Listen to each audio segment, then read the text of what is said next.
Writing Matters with Dr. Troy Hicks is a Writable podcast. Find more episodes and subscribe on your favorite platforms. And if you want to learn how to grow great writers, check out Writable.com. In this episode, I speak with Zaretta Hammond, who is the author of Culturally Responsive Teaching in the Brain and is a passionate educator, focusing on the word wealth and language skills that students bring to our classrooms in order to help them become better readers, writers, and communicators. Enjoy the conversation. Welcome to Writing Matters. Today we speak with Zaretta Hammond, who is the author of Culturally Responsive Teaching in the Brain.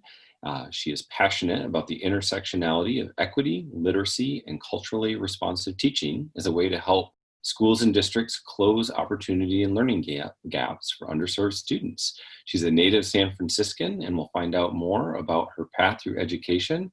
Welcome to our show. Thank you. Thank you for having me.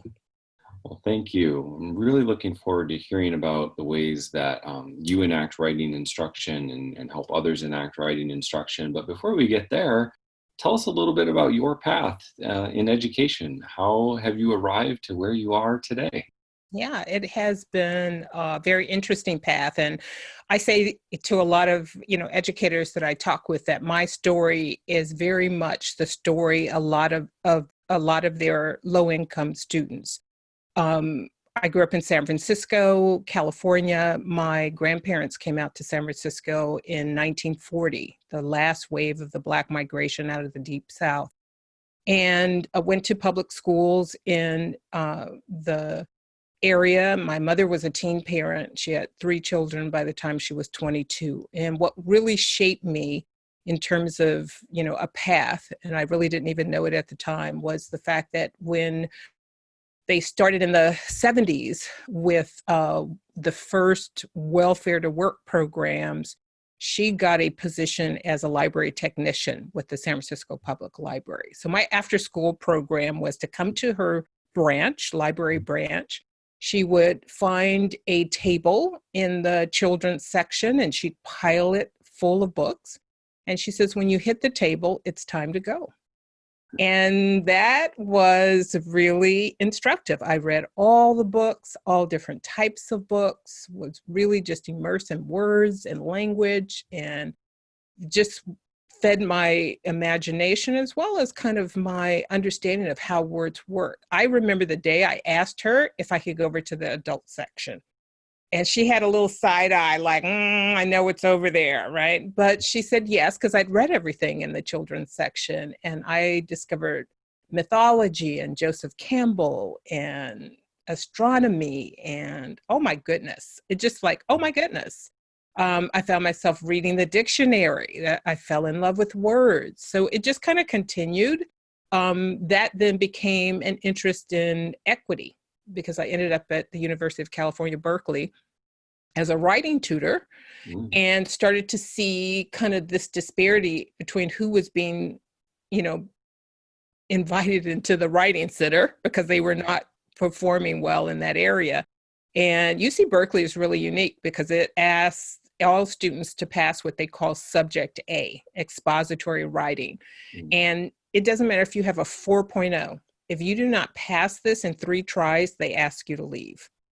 And so what we started to see is, again, a type of gap along racial and linguistic lines, right? Our immigrant students for whom English was not their first language, low-income students, they were struggling with the writing portion. So I started to see that gap and started to do my own interrogation and starting to use my own techniques, because I was then invited to be a writing tutor.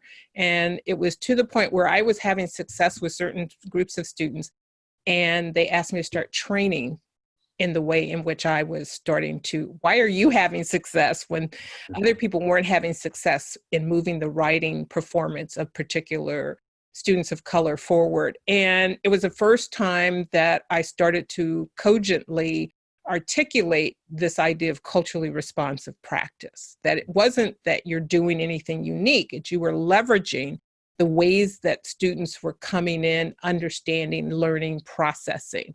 So again, it wasn't that I was teaching culturally responsive practice. It was I was teaching reading using the technology of culturally responsive practice. So that's kind of the, route. And then it took me 11 years to get my undergraduate degree because, having to do it on my own. So that was really interesting. So that's definitely been a part of my journey and fueled my interest in equity. I wonder if you could talk about that a bit more. You just said, and I'll try to paraphrase, and I may even get it wrong, you're not teaching culturally responsive practice. You were teaching with a culturally responsive practice as you taught reading or as you taught writing. Did I Absolutely kind of capture that? Tell us more about that, because even that subtle little shift seems like that one word makes a big difference. And I'm curious. It really does, because right now people are calling anything culturally responsive. And there is a notion that I'm teaching and then I'm teaching culturally responsively, or I'm teaching culturally responsive. And for a lot of educators, it's just being packaged as a bucket of strategies. And most of those strategies are relegated to engagement.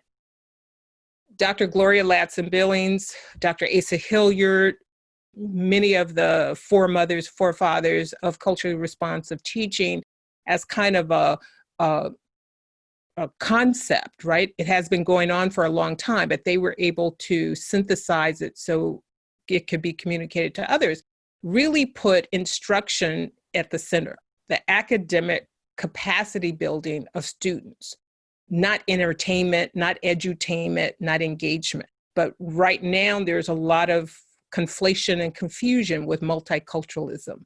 So there's this notion that if I just teach you something about, diverse authors that have done well, it would make you feel proud enough that you would actually pay attention. So the theory of change around what people currently are calling culturally responsive teaching is really flawed. So what originally culturally responsive teaching is about is building students' capacity, leveraging their current schema, right? Culture is the software to our brain's hardware. It's how we organize information. It's how we process information. And too often it gets relegated to some kind of, entertainment trick, right? Oh, it's always call and response. Well, what does that have to do with instruction, right? That's a gimmick. And unfortunately, I see this with a lot of white educators who don't have a lot of interaction across racial and linguistic lines and ethnic communities. So again, their interpretation gets really oversimplified. And again, it gets relegated to the entertainment, engagement bucket, if you will. So when I use it for writing, I leverage, for example, I'll give you a really concrete example. In my classroom, I was a writing teacher. When I was in the classroom, writing was composition, they called it back then. I did not teach ELA with a little writing sprinkled on. My job was to make sure you were proficient expository writing. That's all I taught when you were in my class. So I had from ninth graders all the way to 12th graders, helping them improve. And I did time at the community college level as well, helping students who at that point were not successful in high school, and in order to progress through their general education courses had to become better writers. So they got me. And the thing I did was to say, okay, there is one element of collectivist practice we know, and that is that we have distributed expertise. A lot of times this is misunderstood as, oh, those kids like to work in groups all the time. Well, that's not true. You can have a collectivist mindset and practice even as an independent individual learner, right? But what it means is when I don't know, rather than just be in my confusion, I get the opportunity to turn to my neighbor and say, what do you think? Right? It's like getting on the phone and tapping into this vast network of knowledge that you have there, and that there's no shame in that that's your brain's first response is, oh, who do I know that would know this, that could help me understand it, right? We see this, Yuri Treisman back in the day, who did a lot of work around study habits when he looked at Korean, Asian American students. That's what they were doing. You see it in law school happening. but we were not leveraging that kind of collectivist practice in the classrooms that were particularly filled with Black and brown kids. So the idea of distributed expertise, I leveraged that as peer editing. Because when I would converse with my students, they could not see that run-on sentence. And no amount of red ink on that page could get them to see it. And I started to realize, kind of like a personal trainer, oh, the personal trainer has to get you to actually do the push-up correctly. They can't get on the floor and do the push-up for you. So I had to start to think about, how do I leverage that? So I instituted peer editing, meaning we all learned how to be a better editor, look into someone else's paper, give them feedback on it. And something very miraculous happened. I was conferencing with a student and he looked and he says, I started to notice all these comma splices in my paper. I'm kind of like, hallelujah. And the only reason he started to notice them is because he learned how to give that feedback to a peer. Mm-hmm. Mm-hmm. Right? So this idea is not just, get everybody in the group, but the idea is to hone the expertise of the group so that in order to be a teacher, you have to actually get better. So this is kind of the reciprocal teaching piece, but we did it with editing.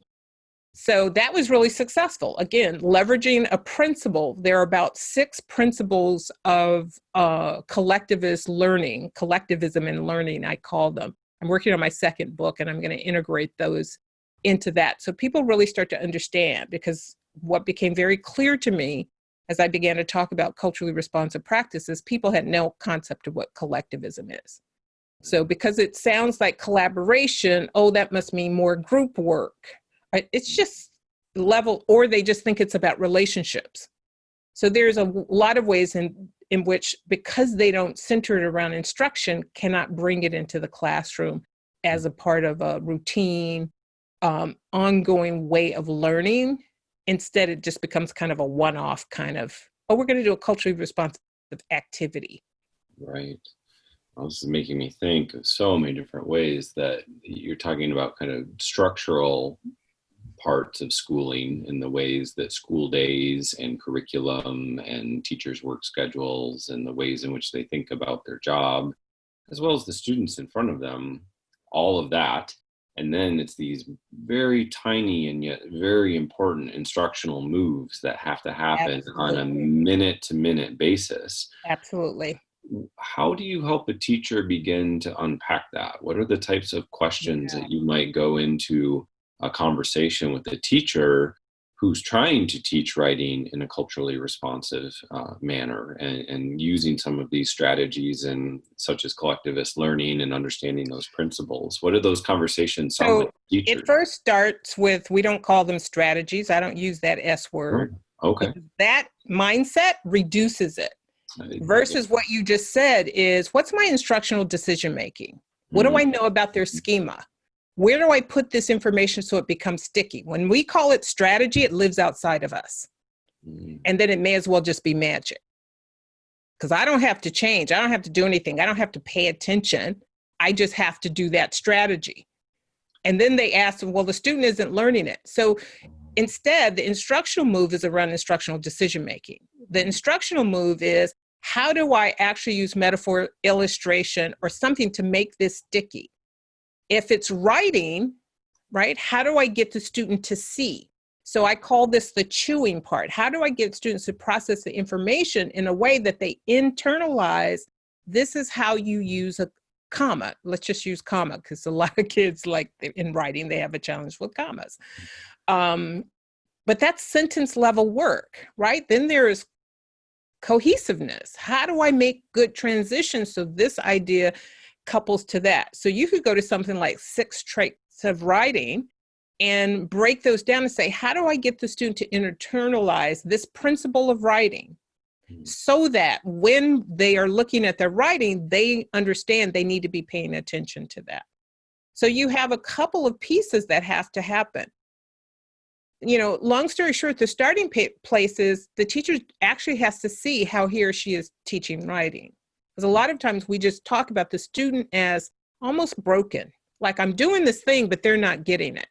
So what I tell them is that you're either going to have to use audio tape or videotape to actually just see where is the breakdown. What are your instructional moves? When that student presents confusion to you, what do? How do you help him out of his confusion? Where is the productive struggle? Meaning the students get to grapple, take it apart. A lot of times I see, and this is particularly true with writing workshop, that they think what's culturally responsive is getting them to do writing workshop. But there's no one ever talking to the student about their writing.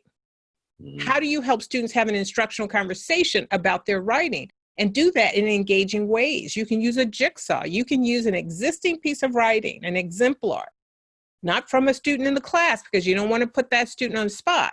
But the teacher should be collecting this, and students should be having a conversation about what is the writer doing, right? Why does this work? Why does this not work? Where is it okay to break the rules? Why do I see this student doing this? And this is usually, I think students 4th grade and on are really equipped to do that. But we don't set classrooms up like that. So students aren't having the kind of conversations that build knowledge about what good writing is. Instead, when you use the words culturally responsive, there's a default to start to say, oh, if I just get more diverse writers in there, if I just get more diverse mentor text. Well, here's a reality. That's not going to teach you how to make your transitions better.